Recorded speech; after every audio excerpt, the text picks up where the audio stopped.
Hi, we're here at the London Boat Show and I'm here with Sail Scotland and Daniel.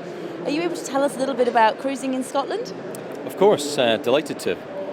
We've been doing this London Boat Show for 20 plus years now, and there's always fantastic interest in sailing in Scotland, especially from the market in the south of the UK.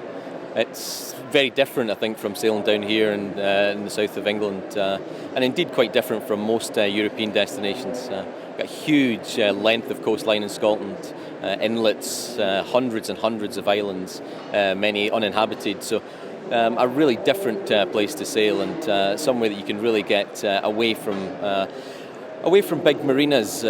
There's some fantastic facilities down in the Clyde and indeed right round the coastline, but there's also great little hidden anchorages and bays throughout the north and west, right up around the Northern Isles. So yeah, people make a trip, many coming back year after year to Scotland. Sounds like you can choose anything from very remote to a little bit more populated if you want to. Can you tell us a little bit more about maybe your favourite places to go when you're sailing in Scotland? Yeah, of course. Always need to be careful. We represent the whole of Scotland, but yeah, I mean, there's some real gems from the most remote outpost like St Kilda. We've got a new yacht race starting just this year from Lochmaddy in North Uist out round St Kilda and back, which will be fantastic. Islands in Argyll like Staffa, which is fantastic. The bird life in some of these places is incredible. For people to anchor and sit off, and the only people that you're sharing some of these fantastic views and experiences with are the wildlife around about you. And is it all cruising, or do you do some inland sailing as well? Oh, there absolutely is inland sailing. Indeed, the number of visiting yachts passing through our canal systems particularly is growing year after year. A lot of people really make the trip to Scotland, particularly to do experiences like the Caledonian Canal, which is 60 miles from Fort William up to Inverness, and that passes through 29 lochs, takes you through Loch Ness. So yeah, our inland waterways are an experience in themselves.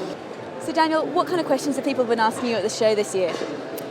Well, we always get a wide range of inquiries at the show, but the things that people mostly want to know about, it ranges right from people who've already decided that they come to Scotland and really generally want just a little bit of comfort just in planning their trip, but more than that, they want to know what's new, if there's new events and festivals that they should take in as part of their trip, any new facilities and marinas, and thankfully the past few years has seen quite an expansion. We've got in the Outer Hebrides alone, we now have facilities and marinas at Stornoway, at Lochmaddy and Loch Boysdale that even coming down to this show 2 or 3 years ago, these facilities weren't there. So more than ever, it's accessible to get to some of the outer lying places in Scotland. And those type of messages are fantastic for a boat show.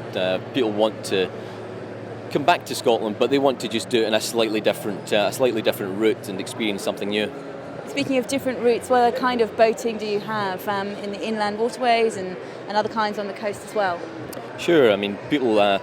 Of course, we have a lot of cruising in Scotland, but all types of marine activity are growing in Scotland, and that ranges both from people motor cruising on our canals to windsurfing, and things like the Tiree Wave Classic have become a global brand, and something that people really aspire to come and take part in these competitions. So yes, more and more people are using the coastland inland waterways for a whole range of water sports.